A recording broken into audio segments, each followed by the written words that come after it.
Impossible कार्य जब उत्साह होता है ना तो पॉसिबल हो जाता है। उत्साह से बड़े बड़े कार्य संपन्न हो जाते हैं। और भक्ति जो है बड़ी कठिन है। कई बार कुछ लोग कहते हैं ना, भक्ति तलवार के धार के ऊपर चलने के बराबर है। सत्य बात है, भक्ति बहुत, इस संसार में बाकी सब कुछ इजी है, भक्ति बहुत कठिन है। लेकिन वह कठिन भक्ति आसान हो जाएगी यदि जीवन में उत्साह होगा। और इसीलिए हमारे भजन में, भक्ति में उत्साह बढ़ाने के लिए हमारे ऋषि मुनियों के द्वारा या भगवान के द्वारा ये उत्सव बनाए गए हैं।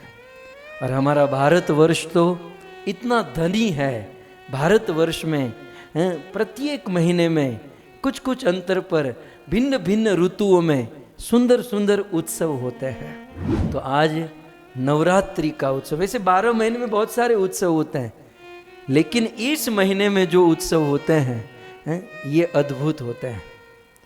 सो नवरात्रि का पावन पर्व चल रहा है। और ये मत समझिएगा कि ये उत्सव जो है ना, ये मात्र भावुक लोगों की भावुक बातें हैं, ऐसा नहीं है। इन उत्सवों के पीछे बहुत बड़ा विज्ञान काम कर रहा है, बहुत बड़ा साइंस है। भगवान ने, ऋषि मुनियों ने बहुत सोच समझ कर ये सारे उत्सव फिक्स किए हैं। और हजारों वर्ष पूर्व ऋषि मुनियों ने जिस उद्देश्य से ये उत्सव बनाए थे, आजकल के साइंटिस्ट बहुत बहुत पैसे खर्च कर करके, बहुत बहुत रिसर्च कर करके बस यही कर रहे हैं। अब देखिए, आज के विज्ञान ने आजकल साबित किया, आज के विज्ञान ने क्या साबित किया कि जब ऋतु बदलती है तब इम्यूनिटी पावर जो है ना वो कम हो जाता है। जैसे ठंडी के बाद गर्मी, गर्मी के बाद सहसा ठंडी आती है, तो आपने देखा होगा कि जब ऐसे इमीडिएट ऋतु बदलती हैं तो लोगों को बीमारी पकड़ लेती है, बुखार आता है, लोगों को वैक्सीन लेनी पड़ती है और इम्यूनिटी पावर कम हो जाता है। और इसलिए विज्ञान आजकल साबित किया है कि अपना इम्यूनिटी पावर बढ़ाओ, इसे बढ़ाने के लिए ये ग्रहण करो, ये खाओ, ये पियो। ये रिसर्च कब का? आजकल का रिसर्च। लेकिन करोड़ों वर्ष पूर्व हमारे ऋषि मुनियों ने, वेदों ने, भगवान ने ये पर्व दिए।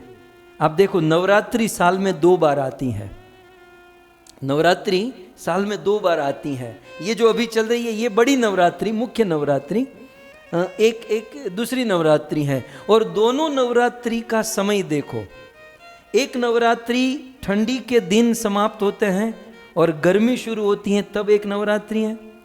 और अभी ये जो नवरात्रि है, गर्मी के दिन समाप्त होते हैं और ठंडी के दिन शुरू होते हैं। और इस नवरात्रि में ऋतु बदलती है। अब देखिए, अमेरिका, कनाडा में तो 3W फेमस है, वर्क, वेदर, वाइफ, इसलिए यहाँ का तो कोई चर्चा ही नहीं कर सकते। लेकिन हम भारत की ओर से देखें तो अभी ऋतु बदल रही है। और इन दिनों में यदि हम 9 दिन का उपवास करें, इन दिनों यदि हम 9 दिन का उपवास, ऋषि मुनियों का गणित, साइंस देखिए, एक ओर से देवी माता प्रसन्न होती है, ये तो आध्यात्मिक पहलू है ही। और साइंटिस्ट, एक वैज्ञानिक पहलू क्या है कि इन दिनों आप 9 दिन का, अब 9 दिन भी एग्जैक्ट है कि इम्यूनिटी पावर बढ़ाने के लिए 9 दिन का उपवास आज के साइंस ने साबित किया, जो करोड़ों वर्ष पूर्व हमारे ऋषि मुनि लिख चुके हैं और हम लोग इसे फॉलो करते आए हैं। तो इसीलिए अब देखिए, इम्यूनिटी पावर बढ़ाने का ये पर्व है और इसीलिए इसे शक्ति पर्व कहते हैं। ये कौन सा पर्व है? नवरात्रि शक्ति पर्व है। शक्ति पर्व माने शक्ति बढ़ाने का पर्व। अब देखिए, ये बिल्कुल साइंस और वेद साथ में चलते हैं, लेकिन साइंस आजकल साबित किया है, वेद करोड़ों वर्ष पहले। हम लोग क्या कहते हैं? ये शक्ति पर्व है, ये शक्ति की पूजा का दिन है। इन दिनों में शक्ति की पूजा, तो सही बात है, ये हमारे शरीर की ऊर्जा बढ़ाने का पर्व है, शरीर का बल, शरीर की स्ट्रेंथ बढ़ाने का पर्व है। तो इन 9 दिन में हम साल भर काम कर सके उतनी शक्ति प्राप्त कर सकते हैं, उतनी एनर्जी ग्रहण कर सकते हैं यदि इन 9 दिन में हम उपवास करें। अब उपवास हमारे पर डिपेंड है कि क्या खाना, क्या पीना, क्या करना, वो एक अलग चैप्टर है, लेकिन ये पर्व है। और इन नवरात्रि में सबसे अधिक हमें क्या करना चाहिए? प्रकृति के साथ रहना चाहिए। चाहे दोनों प्रकार की नवरात्रि में हम जितना प्रकृति के साथ रहेंगे, क्योंकि प्रकृति जो है ना अपना स्वभाव बदलती है, और हम भी प्रकृति के साथ अपने शरीर को ढाल दिए तो शरीर को कोई प्रॉब्लम नहीं हो सकता। क्या है ना, प्रकृति बदलती है और हम वैसे के वैसे रह जाते हैं तो शरीर को बहुत बड़ा धक्का लगता है। तो हमारी भाषा में कहें, प्रकृति से सिंक होने का, प्रकृति के साथ सिंक्रोनाइज करने का ये 9 दिन है, जो प्रकृति के साथ हम ढल जावे। तो 9 दिन यदि हम उपवास करते हैं तो हम हमारे भोजन को, सोना, खाना पीना, हम ये सब कुछ प्रकृति के साथ चेंज कर सकते हैं। तो ये 9 दिन इस अभ्यास के लिए दिए गए हैं। तो ये 9 दिन जो है शक्ति का पर्व है। कई बार कुछ लोग पूछते हैं ना कि नवरात्रि क्या है, तो सर्वप्रथम नवरात्रि शक्ति बढ़ाने का पर्व है। दूसरा, नवरात्रि 9 रंगों का उत्सव है। नवरात्रि जो है 9 रंगों का उत्सव है। 9 रंग है, पीला, नीला, ग्रे, ऑरेंज, सफेद, रेड, लाल, ब्लू, पिंक और पर्पल, ये 9 रंग। फिर से कह दूं, पीला, नीला, ग्रे, ऑरेंज, सफेद, रेड, ब्लू, पिंक और पर्पल, ये 9 रंग को मनाने का दिन है। ये 9 रंग का उत्सव है। आजकल है ना 2D, 2 डायमेंशन, 3D, आजकल तो 5D, 7D ये सब आने लगा है। वास्तव में इस संसार में ये जो विजन जो है वो कलर के ऊपर डिपेंड करता है, और उस कलर के कारण ही हम ये 2D, 3D, 4D ये सब समझ सकते हैं, देख सकते हैं। तो ये भी बहुत प्रकृति में काम करता है। 9 रंग को मनाने का उत्सव है। नवरात्रि 9 तिथि मनाने का उत्सव है।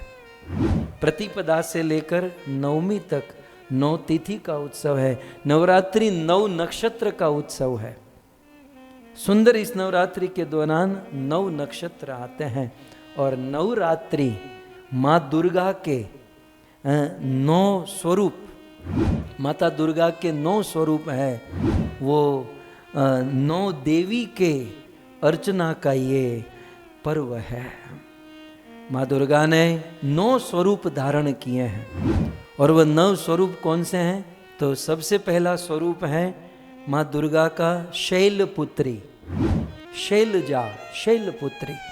हम कहते हैं ना 9 दुर्गा, ये 9 दुर्गा क्या है? 9 दुर्गा माँ दुर्गा के 9 स्वरूप है। तो सबसे पहले हैं शैलजा, शैलपुत्री। दूसरी है ब्रह्मचारिणी। 9 दुर्गा में दूसरा नंबर है ब्रह्मचारिणी।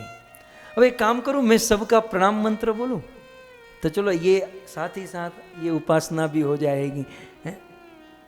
केवल सुन लीजिए, दिन चल रहे हैं तो हमें सो शैलपुत्री को प्रणाम करते हुए वेदों में लिखा है, वंदे वांछत लाभाय चंद्रार्ध कृतशेखराम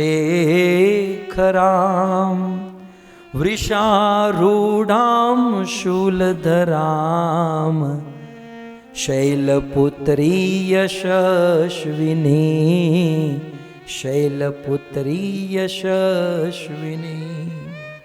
तो शैलजा, शैलपुत्री जो वृष के ऊपर विराजमान है, जो हाथ में त्रिशूल लेकर उपस्थित है और जो सबकी वांछा को, इच्छा को पूर्ण करती हैं, ऐसी शैलपुत्री देवी शैलपुत्री को हम प्रणाम करते हैं। सो 9 दुर्गा में प्रथम नंबर शैलपुत्री, दूसरा नंबर है देवी ब्रह्मचारिणी। आइए देवी ब्रह्मचारिणी को प्रणाम करें।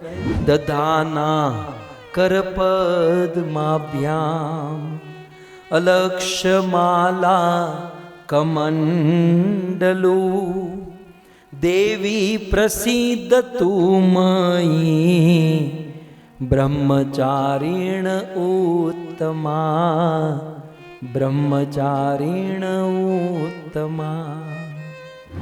जिनके एक हाथ में कमंडल है, एक हाथ में जपमाला है। देखिए माँ दुर्गा अपने हाथों में माला रखती है, तो इसका अर्थ क्या हुआ कि वो भी माला जपती है ना। तो माँ दुर्गा किसके नाम की माला जपती है? हरे कृष्णा कृष्णा कृष्णा हरे हरे हरे राम राम राम हरे हरे। कुछ दिन पहले भगवान दास ने कहा था ना, हमारे भगवान प्रभु ने, कि प्रभु हम वैष्णव लोग नवरात्रि कैसे मना सकते हैं? ऐसे कि माँ दुर्गा का कृष्ण के साथ संबंध, कनेक्शन, माँ दुर्गा के हाथों में जपमाला है तो भगवान श्री कृष्ण के नाम का जाप करती है। और ये माँ दुर्गा का दूसरा स्वरूप, नव दुर्गा में दूसरा ब्रह्मचारिणी स्वरूप है, अखंड ब्रह्मचर्य व्रत का जिसने पालन किया है। आइए माँ दुर्गा का तीसरा स्वरूप हम दर्शन करें। तीसरे स्वरूप का नाम है देवी चंद्र घंटा।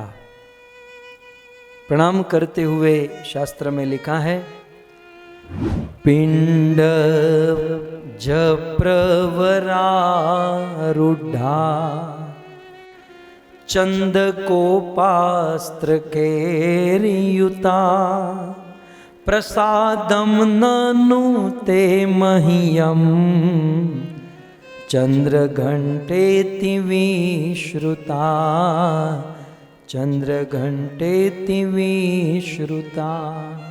सो ये माँ दुर्गा जी का तीसरा स्वरूप है चंद्र घंटा। इस प्रकार से सिंह के ऊपर विराजमान होकर माँ दुर्गा का चौथा स्वरूप है कुष्मांडा। माँ दुर्गा के चौथे स्वरूप के विषय में शास्त्र में लिखा है, सुरा संपूर्ण कलशम। माँ दुर्गा के स्वरूप कुष्मांडा के हाथ में सुधा अमृत का कलश है, इसलिए कहते हैं सुरा संपूर्ण कलशम रुधिराप्लुत में वच ददाना हस्तपद्भ्याभ्याम कुष्मांडा शुभदास्तु में कुष्मांडा शुभदास्तु में। तो इस प्रकार से चौथा स्वरूप है कुष्मांडा। माँ दुर्गा का पांचवा स्वरूप स्कंद माता के विषय में कहते हैं, सिंहासन गता नित्यम पद्माश्रित करद्वया शुभदास्तु सदा देवी स्कंद माता यशस्विनी।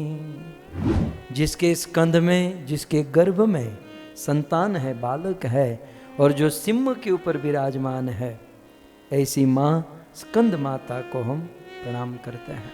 तो माँ दुर्गा का पांचवा स्वरूप, तो नव दुर्गा में माँ दुर्गा का छठा अवतार, छठा स्वरूप बताते हुए कहते हैं, छठा स्वरूप है देवी कात्यायनी।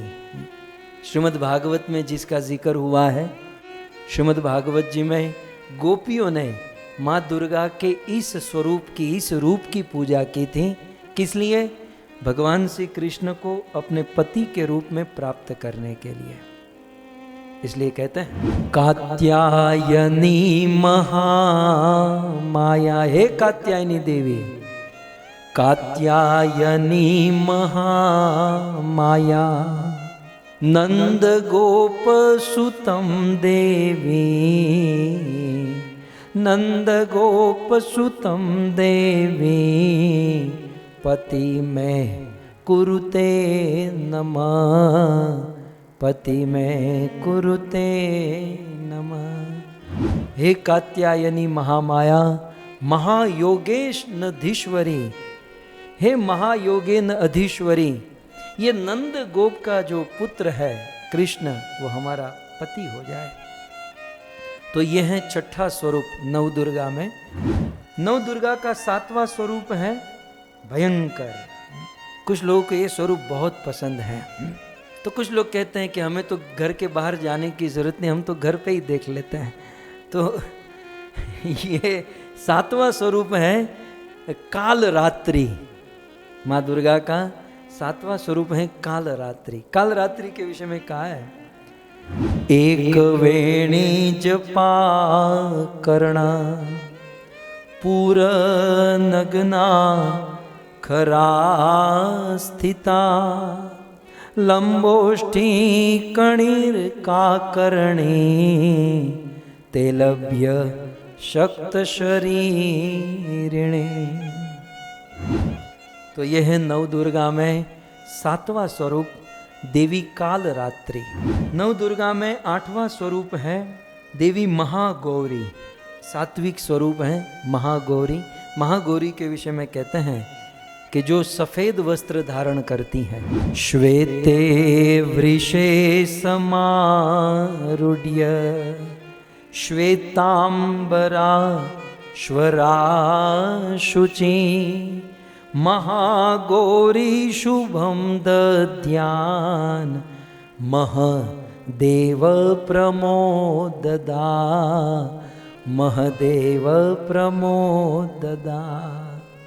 सो देवी महागौरी की जय, जो सफ़ेद वस्त्र धारण करती हैं और सफ़ेद वृषभ के ऊपर विराजमान होती है और संसार के लोगों को उजला कर देती है, लोगों के चरित्र को सफ़ेद धवल उजला बना देती हैं, ऐसी देवी महागौरी को हम प्रणाम करते हैं। और आइए माँ दुर्गा का 9वां स्वरूप है सिद्धिदात्री। देवी सिद्धिदात्री।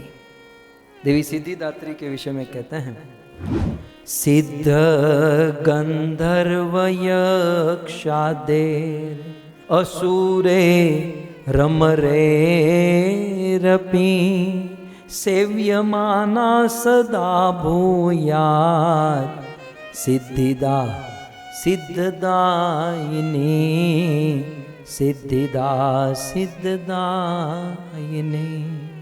सो इस प्रकार से ये नवरात्रि 9 रंगों का, 9 तिथियों का, 9 पर्व का और 9 देवी का उत्सव है, जो दुर्गा जी के स्वरूप है। शैलपुत्री, ब्रह्मचारिणी, चंद्रघंटा, कुष्मांडा, स्कंद माता, कात्यायनी, कालरात्रि, महागौरी और सिद्धिदात्री। और भक्तों, ये नवरात्रि जो है साथ ही साथ नवदा भक्ति का पर्व है। श्रीमद् भागवत जी में नवदा भक्ति का जो वर्णन हुआ है, श्रवणम कीर्तनम स्मरणम पाद सेवनम अर्चनम वंदनम दास्यम साख्यम और आत्मनिवेदनम, आप सब जानते हैं और कथाओं में सुनते ही आए हैं, इसलिए ज़्यादा वर्णन नहीं करूँगा। लेकिन ये नवदा भक्ति 9 दिन नवदा भक्ति के प्रतीक है। प्रत्येक दिन एक एक भक्ति को पूर्ण रूप से उपवास करो, तप करो, व्रत करो, और एक एक भक्ति को पूर्ण रूप से करने का ये व्रत है। और वास्तव में दुर्गा देवी क्या है? दुर्गा देवी जो है, आप दुर्गा कहिए, गौरी कहिए, पार्वती कहिए, गिरिजा कहिए, काली कहिए, ये सब एक ही है, एक ही शक्ति के स्वरूप है। लेकिन दुर्गा की स्थिति क्या है? वो भगवान श्री कृष्ण की सेविका है, भगवान श्री कृष्ण की शुद्ध भक्ता है। और हम दुर्गा को प्रसन्न कैसे कर सकते हैं? ये तो नवरात्रि चल रही है, इसलिए विशेष पूजा उपासना सेवा आदि होती हैं, लेकिन 365 दिन यदि हमें माँ दुर्गा को भी प्रसन्न करना हो तो कैसे कर सकते हैं? आप किसी के कोई स्त्री है, यदि उनको प्रसन्न करना हो, उनके पति की, उनके स्वामी की आप प्रशंसा करो, वो प्रसन्न हो जाएगी। ठीक उसी प्रकार माँ दुर्गा को प्रसन्न करने के लिए उनके नाथ, उनके स्वामी भगवान कृष्ण की सेवा, कृष्ण की भक्ति करने से माँ दुर्गा प्रसन्न हो जाएगी। मैं ऐसा इसलिए नहीं कह रहा हूँ कि भाई मैं कृष्ण की भक्ति करता हूँ, आप सब कृष्ण की भक्ति करो, मुझे क्या लेना देना। आप यदि किसी विशेष देवी देवताओं की उपासना करो तो मुझे कोई प्रॉब्लम नहीं है, लेकिन शास्त्र का ये सिद्धांत है कि देवी दुर्गा, अभी आपने देखा ना हाथ में जप माला लेकर बैठी हैं, देवी दुर्गा स्वयं कृष्ण की उपासना करती हैं। तो यदि हम कृष्ण की उपासना करते हैं तो देवी दुर्गा प्रसन्न हो जाती है। इसके अनेकों दृष्टांत, अनेकों प्रमाण। मैं कल का एक इतिहास बताऊं। एक बहुत बड़े राजा थे, बहुत बड़े धनी थे, और वे दुर्गा देवी के उपासक थे। दुर्गा देवी का एक स्वरूप है चंडी देवी, वो चंडी माता के उपासक थे। और चंडी माता की उपासना करने के कारण उनका नाम ही पड़ गया चंडीदास। क्या नाम पड़ा? चंडीदास। माँ चंडी बंगाल में बहुत विख्यात है, फेमस है। और ये चंडीदास बहुत धनी थे, धनी व्यक्ति थे। और चंडीदास का एक छोटा भाई जो था वो इतना खास धनी नहीं था। चंडीदास बहुत बड़े महल में रहते, राजा की तरह रहते, और चंडीदास का छोटा भाई झोंपड़ी में रहता, गरीब दरिद्र जीवन बिताता था। एक दिन की बात, अब चंडीदास का रोज क्रम था, और क्रम क्या था? वो स्वयं बगीचे में जाते और बगीचे में जाकर अपने हाथों से फूल तोड़ते और फूल चयन करके वो माँ चंडी, माँ दुर्गा के चरणों में चढ़ाते, आराधना, उपासना, सेवा माँ दुर्गा की करते। ध्यान से सुनिएगा। एक दिन चंडीदास बगीचे में जगकर उठकर आए, फूल तोड़े। उसके पहले उनका छोटा भाई विचरण करते करते करते अपने बड़े भाई के महल के बगीचे में जा पहुंचा। और ये जो छोटा भाई था वो कृष्ण का उपासक था, कृष्ण का भक्त था। तो चंडीदास के छोटे भाई के मन में इच्छा हुई कि कितने सुंदर फूल उगे हैं, कितनी सुंदर सुगंध आ रही है।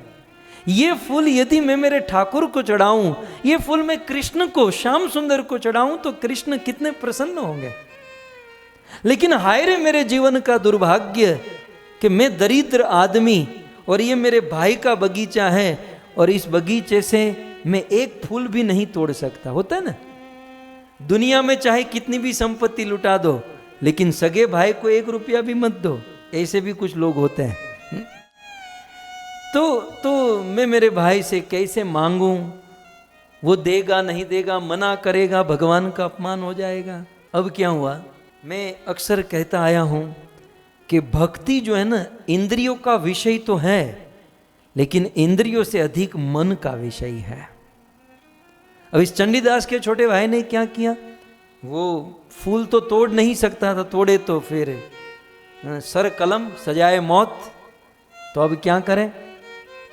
उसने क्या किया? मन ही मन बगीचे को देखा, बगीचे के फूल को देखा, और फूल को देखकर अपनी आंखें बंद कर ली, और मन ही मन उस फूल को तोड़ा। प्रैक्टिकल नहीं तोड़ा, स्थूल रूप से नहीं, लेकिन मन ही मन में उन फूलों को तोड़ा। बहुत सारे फूल एकत्रित किए और भगवान श्याम सुंदर, भगवान कृष्ण के चरणों में वे फूल चढ़ाए, और मन ही मन प्रसन्न होकर वहां से चला गया। रोज के क्रम के अनुसार चंडीदास, राजाधिराज महाराज चंडीदास आए अपने महल से बाहर, और बगीचे से फूल चयन किए माँ दुर्गा के लिए, माँ चंडी के लिए।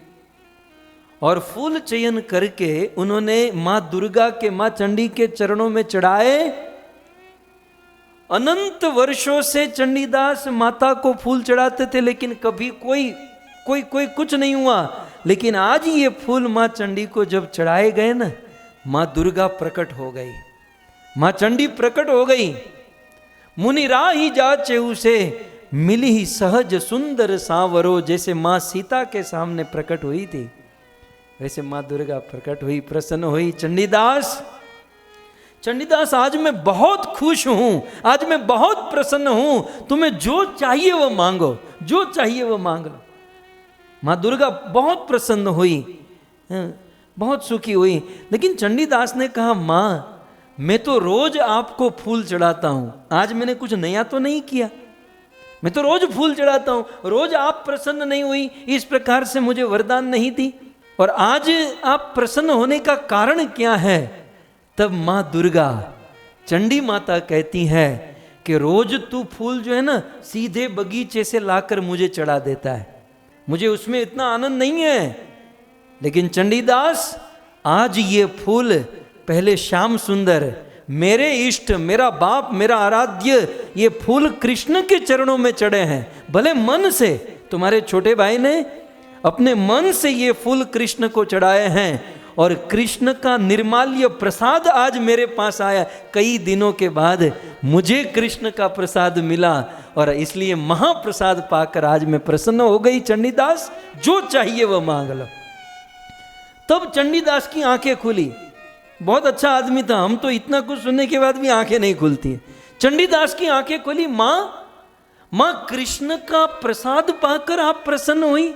इसका अर्थ यह है कि कृष्ण आपसे बड़े हैं? बोले हाँ, कृष्ण मेरे स्वामी, मेरे इष्ट आराध्य है, और मैं उनकी आराधना करती हूं, और मुझे आज उनका महाप्रसाद मिला। बोल चंडीदास, तुझे क्या चाहिए? जो चाहिए मैं देने के लिए तैयार हूं। तब चंडीदास ने कहा, मां तो एक काम करो, उस कृष्ण की भक्ति ही मुझे दे दो। मां, आप जिसकी भक्ति करती हो ना, वही भक्ति मुझे दे दो, मुझे और कुछ नहीं चाहिए। और मां चंडी ने, मां दुर्गा ने वरदान दिया। और चंडीदास, वैसे तो चंडी के दास थे, लेकिन चंडी माता की कृपा से वह चंडीदास कृष्ण के बहुत बड़े भक्त हो गए। बहुत बड़े भक्त माने मैं आपको कितनी रेंज बताऊं चंडीदास की, कि उस चंडीदास फिर तो आगे वे तो विरक्त हो गए। चंडीदास तो फिर आगे चलकर बिल्कुल अपना राज रजवाड़ा सब कुछ छोड़कर वो तो भेख धारण कर लिए। लेकिन चंडीदास ने कृष्ण की जो भक्ति की, और भक्ति करके अपने भाव से जो पद लिखे, उस चंडीदास के पद चैतन्य महाप्रभु श्रवण करते थे। मैं भी कई वर्षों से, जब पहले छोटा था, सोचता ना कि चैतन्य महाप्रभु स्वयं कृष्ण है, राधा कृष्ण मिलित स्वरूप। तो कृष्ण होकर चंडीदास का पद, चंडी के दास का पद क्यों सुनते होंगे? आज पता चला कि चंडीदास मां चंडी की कृपा से कृष्ण का भक्त हो चुका था, और कृष्ण के भक्त होकर उन्होंने क्या भक्ति की और क्या पद लिखे। हमारे गुरुदेव परम पूज्य राधा कृष्ण प्रभु के मुख से उन्हें कई बार सुना, वो दिल में घर कुछ बातें जो ना घर कर जाती है। चंडीदास के पद वो हमें सुनाते थे, उनमें से एक पद। और महाप्रभु भी किस अवस्था में सुनते जानते? महाप्रभु के अंतिम दिनों में महाप्रभु को बहुत विरह होता था, और उस विरह के समय महाप्रभु कहते, स्वरूप दामोदर, रामानंद, चंडीदास के पद सुनाओ, क्योंकि उसमें मुझे कृष्ण दिखाई देते हैं। और ये लोग उठाते चंडीदास के पद। कत चतुरानन मरी मरी जावुत, कत चतुरानन हे मरी मरी जावुत, न तू आदि अवसाना माधव, कत तोर कर बड़ाई, हे माधव कत तोर कर बड़ाई। हैं दुर्गा देवी का उपासक, माँ चंडी का उपासक, तोड़ दे ऐसे ऐसे पद लिखा। अब देखिए इसमें क्या लिखा है कि हे माधव, हे कृष्ण, माधव कत तोर करूं बड़ाई। हे कृष्ण, हे माधव, मैं तेरी कितनी बड़ाई करूं, मैं तेरी कितना बखान करूं, मैं तेरी कितनी प्रशंसा करूं। क्यों? तो उन्होंने लिखा कत चतुरानन, इस दुनिया में बहुत चतुर चतुर लोग आए। रावण सहस्त्र बाहु, सहस्त्र भुजा, 10 मस्तक। कत चतुरानन, कई सारे चतुर चतुर लोग आए, अपनी सारी चतुराई चलाए।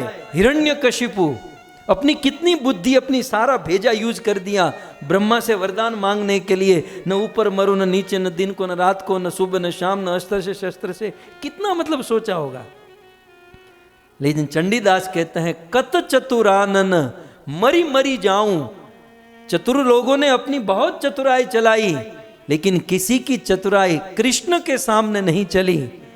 कत चतुरानन मरी मरी जाऊं, ये सब लोग एक ना एक दिन मर गए। कत चतुरानन मरी मरी जाऊं, न तू आदि अवसाना। हे माधव, लेकिन आपका न आदि है न अवसान है, इसलिए कत तोर करूं बड़ाई। हे माधव, मैं आपकी कितनी बड़ाई करूं। बड़े बड़े लोग आते हैं जाते हैं, लेकिन कृष्ण आप तो वैसे के वैसे ही बने रहते हैं, मैं आपकी कितनी बड़ाई करूं।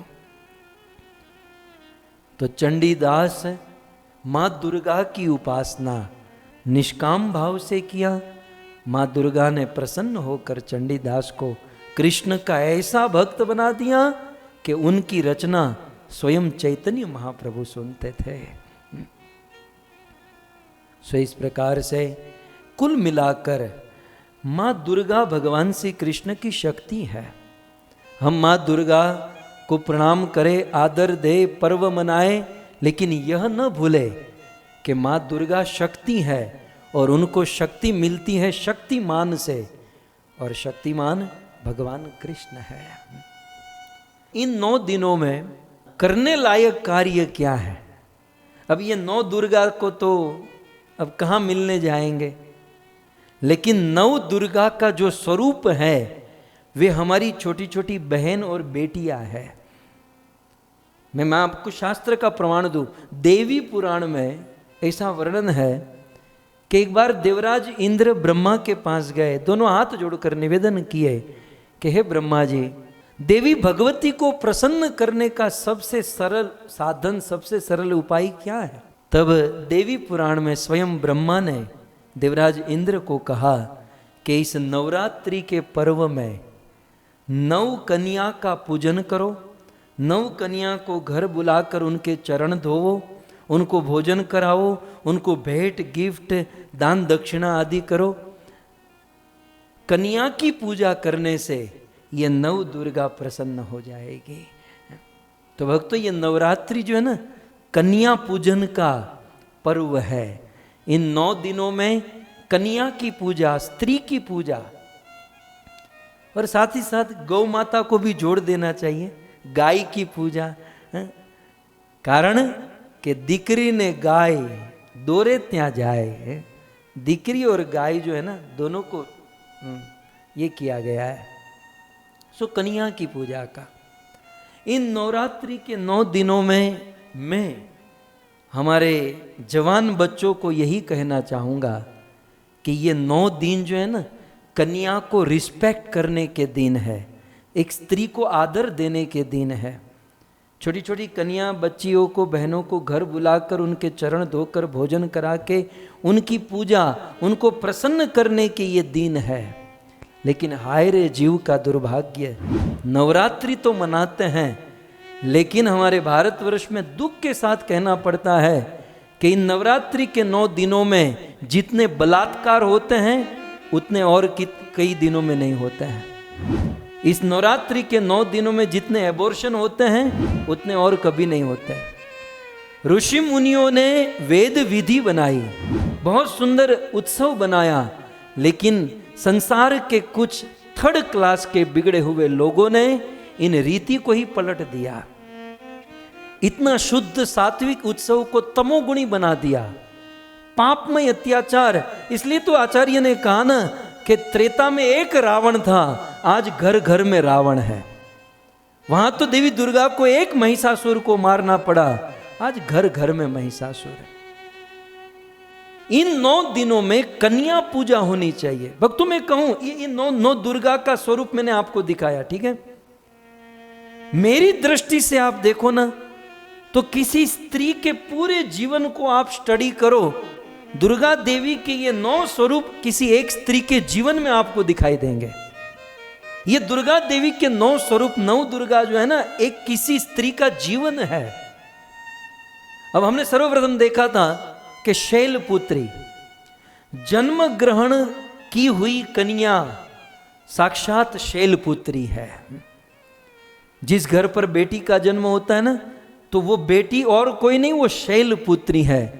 लेकिन संसार में जिस कन्या की पूजा होनी चाहिए, बेटी का जन्म होते ही मुंह बिगड़ता है और सास तो मुंह चढ़ाकर कहीं जाकर बैठ जाती हैं, ले बेटी आई, पर तू ही बेटी छो ने, सास तू आई त्यारे तू ही बेटी नहोती।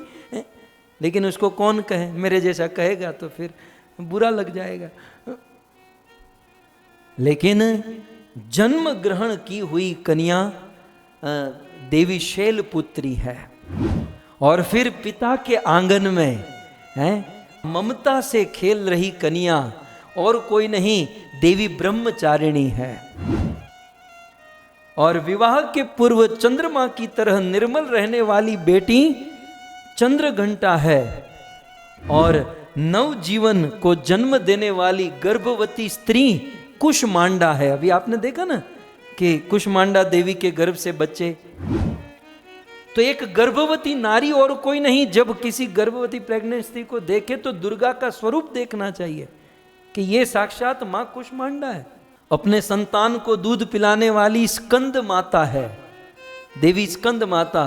संयम और साधना और बुद्धि से घर को चलाने वाली साक्षात देवी कात्यायनी है।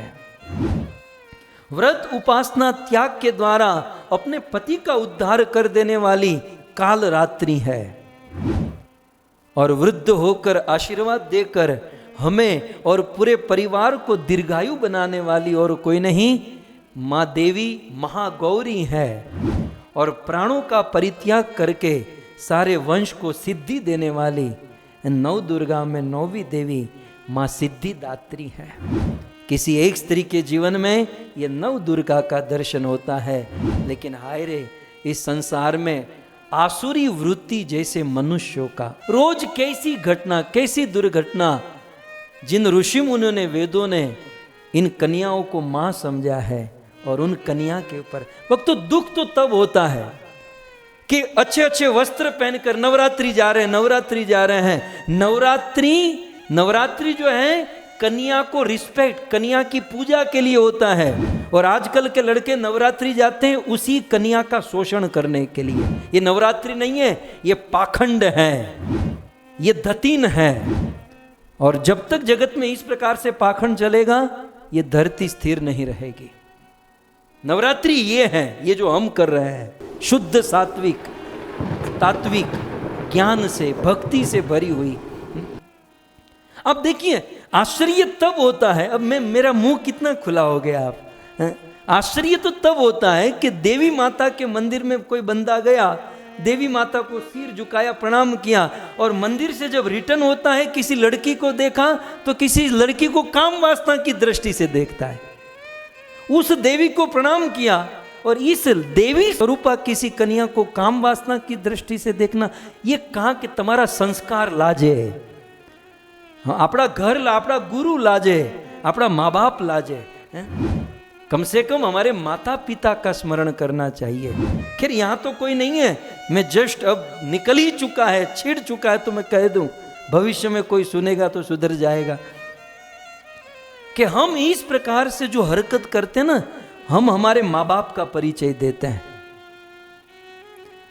शास्त्र में लिखा है, और मेरे गुरु बार बार कहते हैं कि एक स्त्री से प्रसन्न रहना, अपनी पत्नी में ही खुश रहना, प्रसन्न रहना, ये पुरुष का सबसे बड़ा व्रत है, सबसे बड़ा धर्म। पुरुष के लिए सबसे बड़ा व्रत है कि एक पत्नी से प्रसन्न रहना, और अपनी पत्नी को छोड़कर किसी अन्य स्त्री के ऊपर काम वासना की दृष्टि से देखना। और जिस 9 दिन की नवरात्रि में जिस कन्या पूजा का सबसे अधिक महत्व है, इसी 9 दिन में कन्या का सबसे बड़ा पाखंड किया जाता है, कन्याओं का सबसे बड़ा शोषण किया जाता है। और मैं आप सब माता पिताओं को कहूं कि आप अपने बच्चों को भी ऐसे पाखंड में मत भेजिएगा। वहां कोई शुद्धता नहीं है, कोई पवित्रता नहीं है, केवल आज की नवरात्रि में काम वासना भरी हुई है। माता का मंदिर कोने में होगा, 2 मिनट आरती कर लेंगे और फिर काम वासना शुरू करेंगे। गाने वाले भी काम वासना से भरे हुए, बजाने वाले भी काम वासना से भरे हुए, और उसमें आने वाले भी काम वासना से भरे हुए। मैंने पहले ही कहा, नृत्य करे, कीर्तन करे, अपने आप को सजाए, किसके लिए? भगवान के लिए, नहीं कि 3rd क्लास के लड़की लड़कों के लिए। नवरात्रि बहुत पवित्र पर्व है, बहुत अच्छा पर्व है, लेकिन देश और समाज के कुछ लोगों ने इस पर्व को बिगाड़ कर रख दिया, इसलिए लोग डरते हैं इस पर्व में भाग लेने के लिए। तो भक्तों, ये नवरात्रि कन्या पूजा का दिन है और कन्या को रिस्पेक्ट देना, स्त्री को आदर देने का दिन है। और हम सब साथ में मिलकर जितना हो सके उतना वाणी से आदर करके, जैसे भी हो सके कन्या को रिस्पेक्ट, और हो सके तो कन्या को घर बुलाकर भोजन कराओ, उनके चरण धो। गुरुजी तो यहाँ तक कहते हैं कि आप सुबह सुबह जगे हो और सुबह जग कर आपको साधना करनी और आपको स्नान करने का समय न मिले, कुछ व्यवस्था न हो, तो अपनी कन्या का चेहरा देख लेना, पवित्रता आ जाएगी, पूर्ण पवित्र हो जाओगे। कन्या इतनी पवित्र मानी गई है हमारे वेदों में, और ऐसी स्त्री का शोषण करना और ऐसी स्त्री के ऊपर काम वासना की दृष्टि से देखना